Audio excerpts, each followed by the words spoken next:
Assalamualaikum warahmatullahi wabarakatuh. Kali ini kita akan lanjut mempelajari tentang kontrol langsung dan tidak langsung dalam sistem elektropneumatik. Langsung saja kita buka dulu aplikasi FluidSim. Seperti ini, tampilkan terlebih dahulu lembar kerja baru. Boleh menekan di keyboard Ctrl N. Nah, seperti ini. Kemudian, supaya kita tidak lupa, kita berikan judul terlebih dahulu dengan cara memasukkan teks seperti ini. Untuk yang pertama kita akan membahas tentang kontrol langsung dalam sistem elektropneumatik. Kemudian kita akan lanjutkan dengan membuat rangkaian kelistrikannya terlebih dahulu. Nah, di sini kita masukkan terlebih dahulu sumbernya. Kita membutuhkan sumber 24 volt dan 0 volt. Itu letaknya ada di bagian electrical controls. Di bagian power supply-nya kita ambil 24 volt, kemudian 0 volt. Nah, di sini kita menggunakan satu buah push button. Nah, push button itu letaknya ada di bagian switch. Nah, ini dia. Kita ambil push button yang kontaknya open.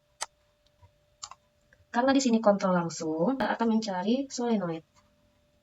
Kita buka di bagian relay. Nah, ini dia, solenoid valve. Kita ambil, letakkan di sini. Kemudian tinggal dihubungkan saja, mulai dari 24 volt ke push buttonnya, kemudian push buttonnya masuk ke solenoid valve, dan solenoid valve-nya diberikan sumber 0 volt. Seperti itu. Kemudian kita pasang pneumatiknya. Dimulai dari supply kompresor. Oke, kemudian setelah kompresor, udaranya akan masuk ke air service unit. Air service unitnya bebas mau menggunakan yang komplit seperti ini atau yang sederhana. Kalau mau menggunakannya komplit, tinggal kita pilih saja ini. Kemudian udaranya masuk ke sini. Oke, filter. Nah, di sini kita membutuhkan katup. Karena di sini kita belum menentukan aktuator yang mana kita pakai. Yang pertama kita akan menggunakan single acting cylinder. Di mana itu aktuatornya? Kita cari di bagian aktuator. Cari single acting cylinder.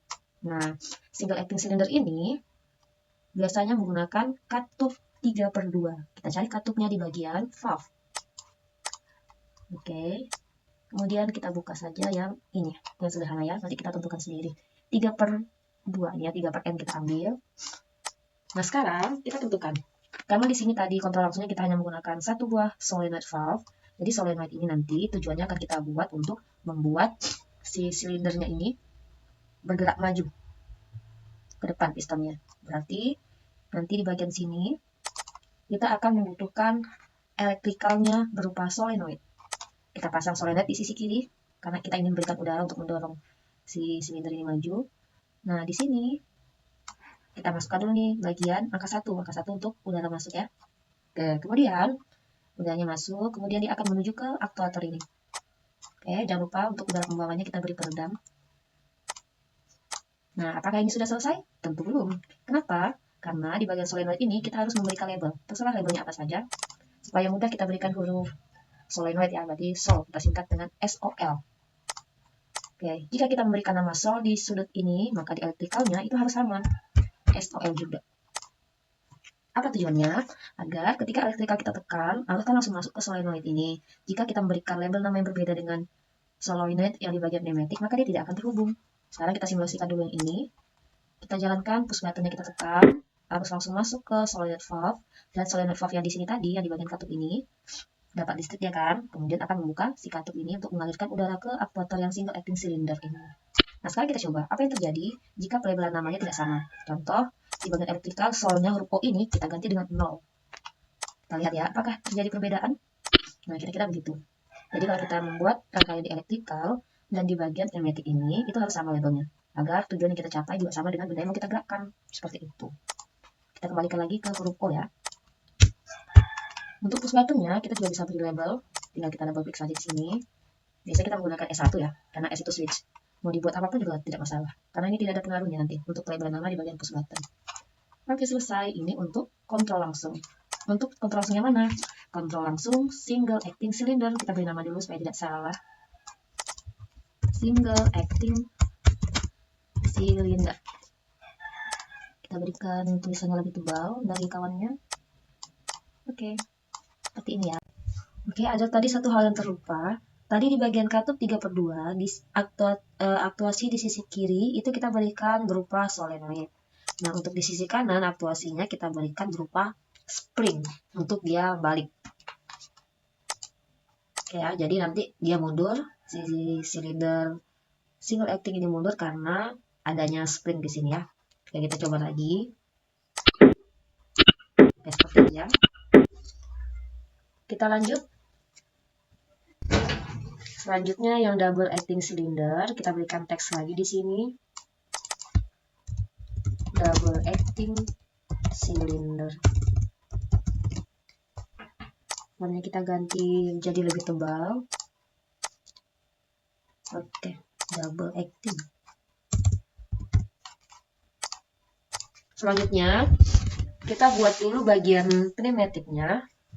Gantian ya, tadi di single kita bikin single acting, di bagian single acting tadi kita buat kelistrikan terlebih dahulu. Untuk double acting kita akan buat terlebih dahulu pneumatiknya, kita berikan dulu dia kompresor, kemudian air service unit. Setelah air service unit kita berikan katup. Nah, untuk double acting kita ambil dulu double acting ini si aktuatornya. Untuk double acting cylinder, kita menggunakan katup 5/2. Kita cari di bagian valves, di bagian configurable directional valve ini, 5/2. Untuk pemasangannya, angka 1 itu adalah udara yang diterima dari si kompresor. Nah, ini kita berikan dulu nih udaranya. Kemudian, angka 2 itu untuk membuat si piston silinder ini bergerak mundur. Kemudian angka 4 membuat udara masuk, membuat pistonnya maju. Silindernya ini maju nih, pistonnya ini. Kemudian angka 3 dan 5 kita tutup dengan peredam. Angka yang bernomor ganjil kita tutup dengan peredam seperti ini. Oke, ini sudah jadi untuk pneumatiknya. Sekarang kita buat elektrikalnya. Sama seperti tadi, kita berikan dulu supply elektrikalnya, positif dan negatif. Seperti ini. Di sini kita hanya menggunakan satu push button NO. Kemudian, nanti ceritanya di double acting cylinder yang kontrol langsung ini, kita hanya memberikan sisi kirinya saja untuk solenoid. Jadi kita hanya butuh satu buah solenoid valve. Kemudian kita hubungkan lagi pengkabelannya seperti ini. Lalu apa selanjutnya? Selanjutnya, kita berikan label pada si solenoid tadi. Kalau di atas tadi kita berikan nama SOL, maka di bawah kita berikan nama SOL2. Supaya dia tidak saling bertabrakan namanya. Kemudian di electrical double acting juga sama, kita berikan SOL2. Nah, tadi di kartu baliknya si single acting menggunakan pair, ini kita juga bikin menggunakan pair juga. Apakah boleh? Oh, tentu boleh. Karena untuk menentukan aktuasi di kiri dan kanan itu tergantung kebutuhan kita. Untuk yang sederhana ini, kita akan menggunakan sisi kanannya untuk balik menggunakan pair, sama seperti single acting. Dan untuk membuat udaranya maju, kita menggunakan katup solenoid. Seperti itu. Kita lihat pergerakan si double acting ini. Tekan push button, arus masuk ke solenoid valve dan membuat udaranya terbuka, membuat si piston di silinder double acting ini maju. Lalu ketika tombolnya dilepas, maka udaranya bagaimana? Udaranya akan menjadi mundur karena di sisi aktuasi kanan kita berikan spring. Lalu, apakah boleh kita menggunakan solenoid juga di sini? Tentu boleh. Tinggal kita menambahkan saja nanti di sini komponen yang kita butuhkan. Jangan lupa berikan juga di sini label di bagian push buttonnya, karena tadi S1 sudah dipakai, kita gunakan S2. Kira-kira seperti inilah rangkaian untuk kontrol langsung. Yang single acting dan double acting cylinder. Selanjutnya, kita buat di lembar baru saja, kontrol tidak langsung. Kita tekan Ctrl N pada keyboard. Kita berikan judul lagi, kontrol tidak langsung. Kontrol tidak langsung dalam elektro pneumatik. Kita kerjakan dulu untuk yang single acting cylinder. Single acting cylinder. Kemudian bagaimana dengan pneumatiknya? Sistem pneumatiknya sama ya. Dimulai dari kompresor, air service unit. Karena ini single berarti katupnya katup yang 3/2.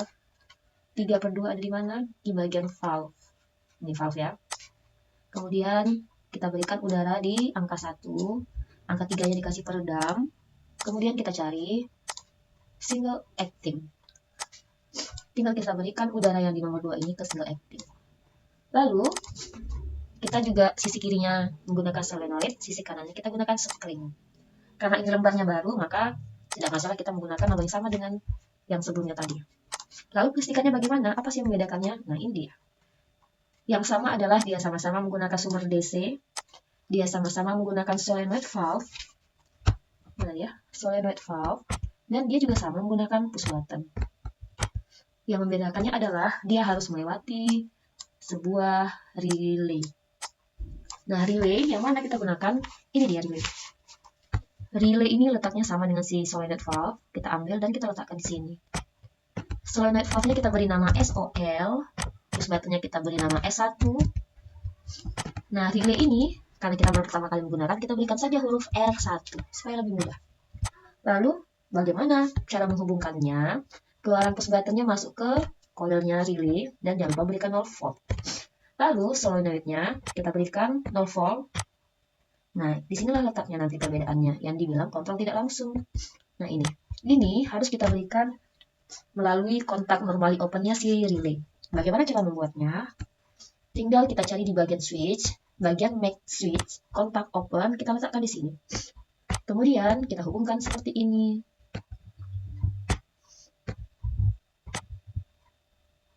Oke, nah ini harus kita berikan label. Labelnya label siapa? Siapa yang mau kita gerakkan? Maka, karena di sini kontrol tidak langsungnya nanti melewati relay terlebih dahulu, maka si make switch-nya ini harus diberi nama yang sama dengan si relay tadi. Nah, seperti ini kita jalankan. Kita tekan push button-nya, maka udaranya melewati relay dulu. Karena relaynya sudah bekerja, yang open tadi ini, si relay ini yang kontak open-nya jadi close, menutup, barulah dia melewati solenoid. Jadi lewatinya agak panjang ya. Untuk pergerakan pneumatiknya sama seperti tadi. Hanya saja kelistrikannya aja beda dikit.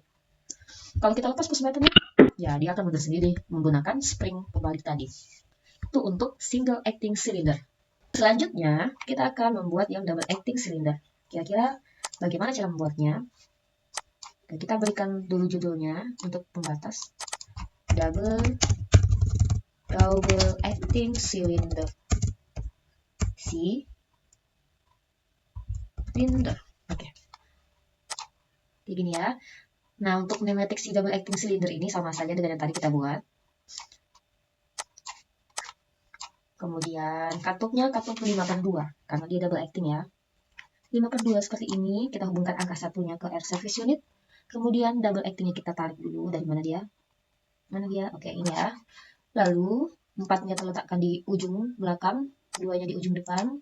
Kemudian katup 5/2 di sisi kiri, aktuasinya kita berikan solenoid. Sisi kanan kita menggunakan spring.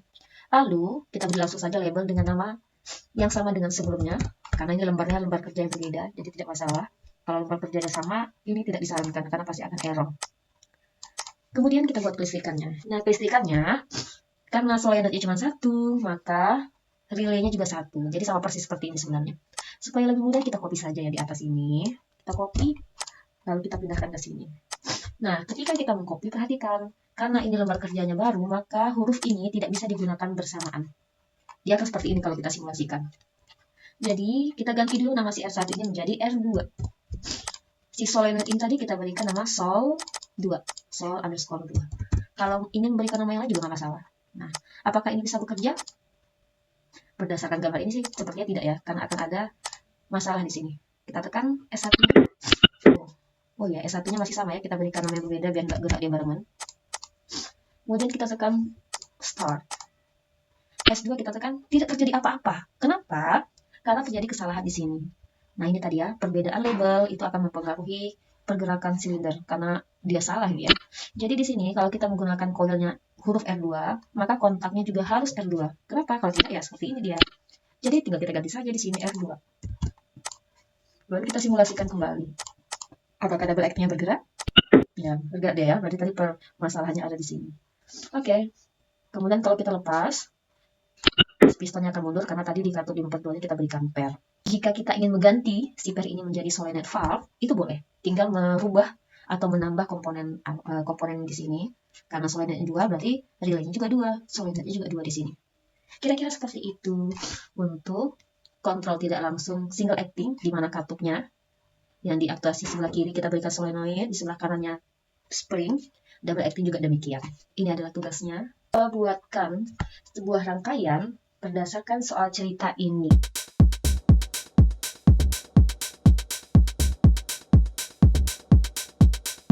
Soal kedua.